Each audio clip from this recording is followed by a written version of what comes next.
Hey guys, this is Lando here again today, back with another deck tech for you. Today we're going to be talking about EDH, and our EDH general today is Lazav Dimir Mastermind. He is 2 blue, 2 black, 3/3 with hexproof, and whenever a creature hits the graveyard from anywhere on an opponent's side of the field, he can turn into that creature. Let's get right into this. We have 7 swamps for this deck. This is the land base. We have 12 islands. And then we're into the utility lands. So we have Tectonic Edge, an all-star for Modern. It basically just gets rid of lands like Maze of Ith and stuff like that that irritates us. So it's 1 tap, destroy target non-basic land. So, yep. Then we have Bajuka Bog. It's just a utility. When it enters, exile target player's graveyard, so it gets rid of Reanimator decks that interact with the graveyard. Then we have Baronmoor. It basically just draws us a card if we're drawing late in the game dead with lands, so we can just cycle out the draw card.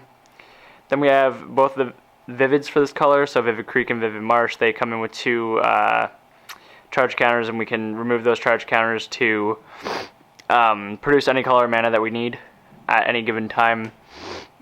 Then we have our 2 milling lands. We have Duskmantle, House of Shadow, and Nephalia Drownyard.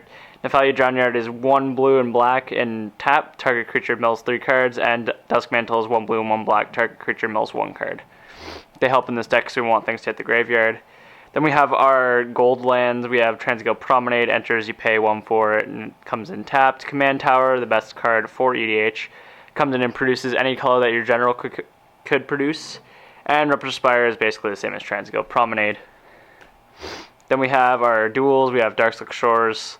Comes in untapped if we control 2 or less, and it produces both of our general's colors. We have Dimir Aqueduct, our Guru land. It bounces another land when it comes to the field and produces 1 blue and 1 black. We have Drowned Catacomb, our buddy land. It comes in if we control an island or a swamp, untapped. Our Scryland, Temple of Deceit, so it comes in and scries 1. Now, into our artifacts. Keening Stone. It is a win condition in this deck. It's 6 mana. And 5 tap, target player puts the top X cards of his or her library into his or her graveyard, where X is the number of cards in that player's graveyard. So basically, you traumatize like Keening Stone and you win, because traumatize puts half their cards into their graveyard, and then Keening Stone for the rest. Sphinx Bone Wand is also another win condition. It's 7 mana, and whenever you cast an instant or sorcery spell, you may put a charge counter on it. If you do, Sphinx Bone Wand deals damage equal to the number of charge counters on it to target creature or player. So basically what we do with this is play Omniscience, then Sphinx Bone Wand, and cast a pile of spells just to burn our opponent out with just this card.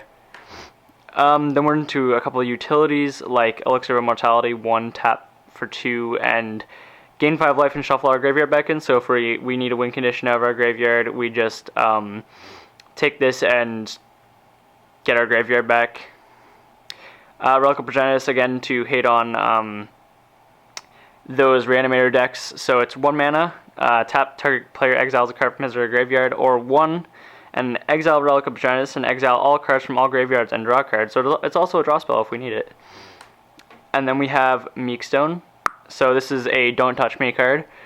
It's 1 mana, and no creatures with power greater than 2 untapped during their control's untap phase. So if you're having problems with aggro decks or things like that, or decks that have a lot of tokens, this stops them from untapping, which is amazing, so it keeps you alive for longer, and it's a very early card. And then we have our Mana Rock, Spellwar Stone, and Soul Ring, fairly self-explanatory. 1 tap for 2, and so basically turn 1 land this. Spellwar Stone is 2, and it taps for any color that an opponent could produce, so it's pretty good. Then we have Howling Mine. So it's just 2 at the beginning of each player's draw step. If Howling Mine is untapped, that player draws an additional card. Staff of Nin. This is really good with Dismissing a Dream, because you just tap it and then they have to sacrifice the creature that you targeted. But it's 6 mana, and at the beginning of your upkeep you draw an extra card, or you can tap it to deal damage to target creature or target player. Then we have Otherworld Atlas. Otherworld Atlas is 4 mana. You put a charge counter on it. And for each charge counter, if you tap it again, each player draws a card for each charge counter on it. So it's pretty good. Use it with Notion Thief and you draw a pile of cards. Alright, so now we have our creatures. We have Stuffy Doll. He's 5 mana, 0/1. When he enters the battlefield, you choose a player. He's indestructible, and whenever he's dealt damage, it deals damage to that chosen player. So you can tap him to deal damage to himself, to deal damage to your opponent. Or you can just block with him and deal a pile of damage to somebody that you don't like. Then we have Mnemonic Wall, 5 mana cost, 1 blue and 4 for a 0/4. When it enters, we can just return an instant or sorcery to our hand, so if we're looking for like a Mind Grind or something to mill our opponent out for the rest of our deck, it's really good for that. Then we have Augur Bolas, he's 1 blue and 1 colorless, he's a 1/3.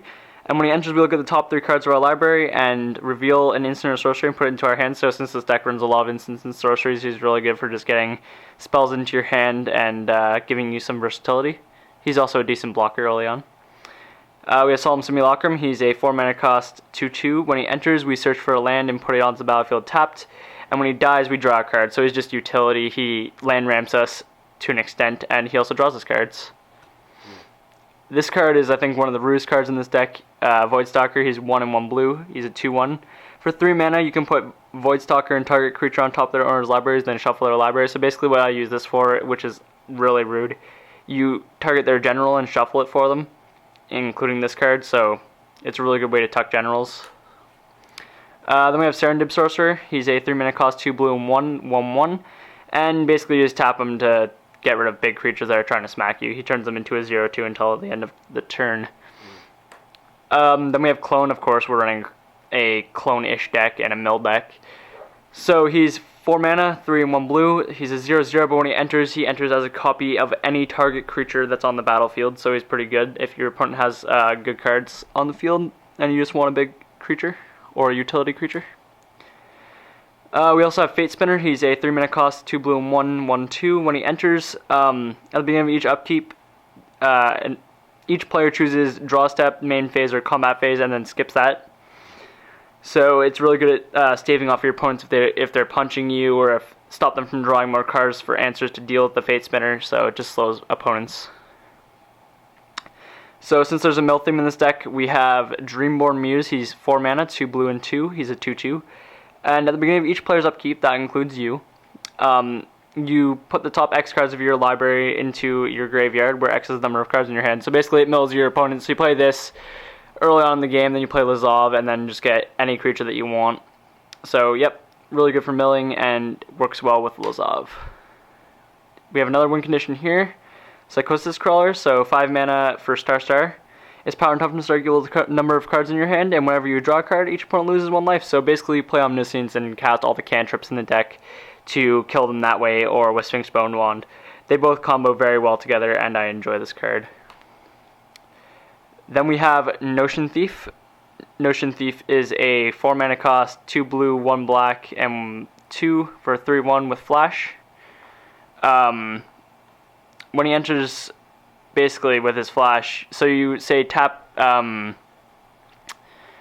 any of that artifact, Otherworld Atlas, and say it has 2 counters on it, and you're playing with 4 people. This will draw you all the cards. So when he enters, you draw any card in excess of 1 that your opponent would draw on any given turn. So he's really good, and he's a good flash blocker. We have Jin-Gitaxias, Korogger. He's a 10 mana cost, 8 and 2 blue, 5/4 with flash. When he enters the battlefield, you draw, or at the end step, draw 7 cards, and all your opponent's hand sizes are reduced by 7, so he just stops people from having a hand. He's really rude, but he's a lot of mana, so he's kind of balanced. Tidespout Tyrant is another very good win condition in this deck. He's a 8 mana cost, 5/5 with flying, and whenever you cast a spell, you bounce permanent to your owner's hand. So another way to win, again, with Omniscience, you play that and cast a pile of spells and bounce everything, including their lands, back to their hand, and then they just scoop because they don't want to continue playing. Laboratory Maniac, another win condition. There's a lot of them in here. 2 and 1 blue, he's a 2/2, and if you were to draw a card and you can't, you win the game. So say if they mill you out and you have this in your hand, you play him the turn before they're going to kill you, and you just win if they mill you.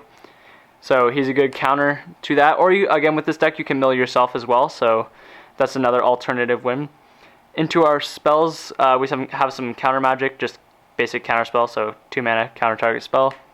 We have Dissipate, 3 mana counter target spell, and exile it if it were to resolve.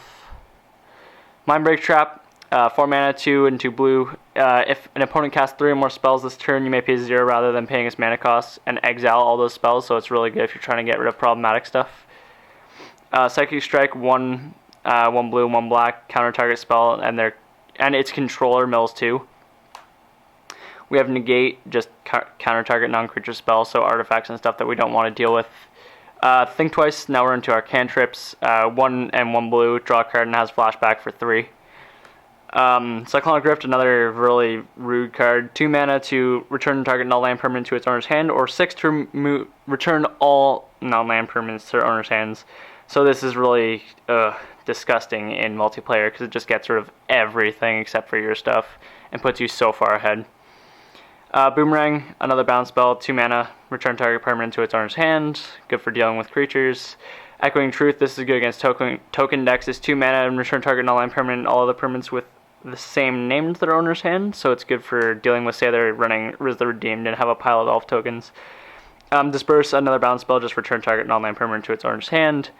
Now we're into, again, more cantrips. Brainstorm, 1 blue. Draw 3 cards and then put 2 back. Very good draw spell, so if you're putting like lands back on top or anything like that. We have Gush, 5 mana, draw 2. Or you can return 2 islands instead of paying its mana cost.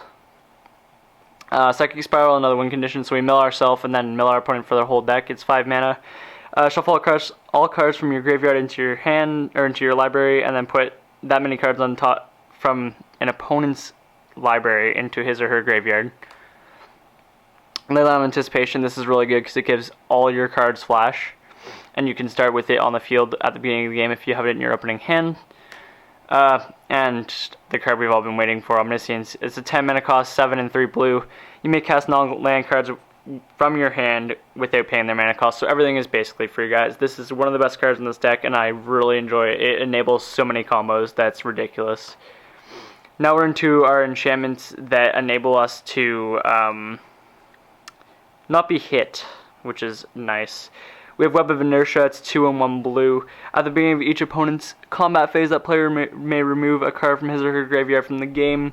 If that player doesn't, creatures he or she controls can't attack you this turn. So basically, unless this is another win condition, you can just like use Relic to exile cards from their graveyard every turn and just stop them from hitting you. I know it's weird in a mill deck, but it seems to work very well early on in the game. Then we have Cowardice, it's 5 mana, 3 and 2 blue. Whenever a creature becomes the target of a spell or ability, return that creature to its owner's hand. So say against Jorkaden, where everything is enchantments and artifacts, and you have to equip to your creatures, this just bounces that creature back to their hand and basically stops those decks from doing anything.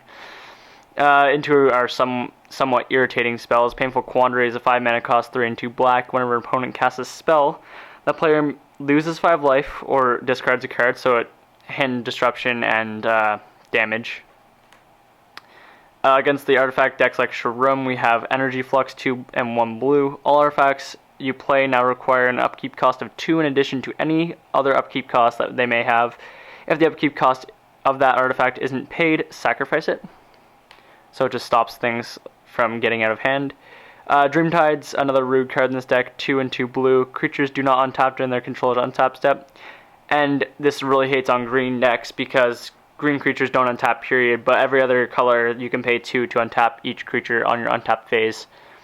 Then we have Phyrexian Arena for card draw. Basically at the beginning of your upkeep you draw a card and lose life, so you're getting 2 cards a turn. Pair this with Staff of Nin, you're drawing 3 for a life and 2 cards. It's 3 mana, 1 and 2 black. One of the best draw spells, or draw enchantments ever. Then we have Memory Erosion for more mill. Whenever a player casts a spell, put 2 cards from his or her library into his or her graveyard. We have Dismiss in a Dream, one of the rudest control cards in this deck. It's 7 mana, 6 and 1. Each creature your opponent controls is an illusion in addition to its other types, and whenever this creature becomes the target of a spell or ability, sacrifice it. So basically, if they're equipping, if they're targeting them with spells, anything buffs, it just sacrifices the creature. This works well with Flood, so Flood is 1 mana cost enchantment. It pay 2 blue, tap target creature without flying, so it's Dismiss in a Dream on the field. It's 2 mana, force your opponent to sacrifice target creature. So it's really rude and really funny if you get it working. Diabolic Tutor into our search cards for sorceries. We have 4 mana cost, 2 and 2 black. Search your library for a card and put it into your hand, then shuffle. We also have Increasing Ambition. It does the same thing, but if you were to flash it back for 8, you get to search for 2 instead of just 1. And then we have Time Reversal in case, I mean, we're milling, but if we're really in a bad spot, it helps us get a new hand. So it's 5 mana cost, 3 and 2 blue. Each player shuffles his or her hand and graveyard into his or her library and then draw 7 cards. And then exile Time Reversal, so it's just basically reset your hand. Into more cantrips, Ponder, 1 blue, look at the top 3 cards of your library, then put them back in any order, or you may shuffle your library and then draw a card. Sleight of Hand, look at the top 2, put one of them into your hand and one on the bottom for 1 mana. Reoccurring Insight, draw cards equal to the number of cards in your opponent's hand with Rebound, so it casts itself on your next upkeep for 6 mana. Preordain, scry 2, then draw a card for 1. Traumatize, so you traumatize them, then Keening Stone again. This is 5 mana, 3 and 2 blue, and they put the top half of their library rounded down into his or her graveyard. Mind Grind, another win condition, X, 1 blue, 1 black. Each opponent reveals cards from the top of his or her library until he or she reveals X land cards and put all cards revealed this way into the graveyard, but X may not be 0. Another mill card here, which is a win condition, Increasing Confusion, 1 blue and X. Target player puts the top X cards of his or her library into his or her graveyard, and if you were to flash it back, it does double X. Some bounce spells again, Whelming Wave, 2 and 2 blue. Return all creatures to their owner's hands except for Krakens, Leviathans, Octopus, and Serpents. I've never come into a game where that was actually relevant, but yeah, maybe Mutavault if it were animated at the time. Rite of Replication, this is what we do to Tidespout Tyrant to be extremely rude. So it's 4 mana with a kicker of 5. You may put a token onto the battlefield that's a copy of target creature. If it was kicked, put 5 copies instead. So you rights kicked on a Tidespout Tyrant and then cast a Ponder and bounce 6 cards. Into our Planeswalkers, we have Jace, Architect of Thought. Basically, he's just a cantrip, so you -2 him. And reveal top 3 and put one of the 2 piles that they separate into your hand. Or you can use them against aggro decks like Goblins for his +1, and they all get -1, -0. Or if you ever get to alt him, you look at each player's library and put a card from their library into play without paying its mana cost. Then we have the Mill Jace. He's 5 mana, 3 and 2 blue. So we can draw +1 to draw a card and they mill a card, 0 to mill them for 10, or -7 to draw 20 cards. So if you use that alt on each player in the game with a Notion Thief on the field, you basically draw your deck and win. We also have Tamio the Moonsage. It's 5 mana cost, 3 and 2 blue, 4 loyalty. +1 tap target permanent, and it doesn't untap during its controller's next untap step. -2 draw a card for each tapped creature, so this works well with Flood. And her alt is, you get an emblem with you have no maximum hand size, and whenever a card were to be put into your graveyard from anywhere, return it to your hand instead. We have just some search from Liliana, so you -2 her to search for a card and put it on top of your library. You may also use your +2 to make your opponent discard a card, or if you're playing against creature heavy decks and you've killed a lot, you can -8 her to put all creatures from all graveyards into play under your control. We have Liliana Dark Realms. Basically just use her +1 to search for swamps, so she's 2 black and 2 for 3. You can plus her to search for a swamp, put it into your hand, -3 to give a creature +X or -X equal number of swamps you control, and her emblem is swamps you control tap for 4 black instead of 1. And then I think the rudest card in the deck, Sorin Markov, 3 and 3 black for 4. His +2 is drain your opponent for 2 and you gain 2, but his -3 is the rudest part. You can put your opponent to 10. This is really overpowered in EDH considering you're getting rid of 30 life. They haven't moved yet. And his alt is you take control of your opponent's next turn or a player's next turn. So it's just extremely rude no matter what you do with him. So that was my Lazav Dimir Mastermind EDH today, guys. If you could hit the like button or subscribe if you enjoyed, that'd be great. That helps the channel out, helps me get things done, gives me some motivation. So thanks for watching, guys, and I hope you have a great day. See ya.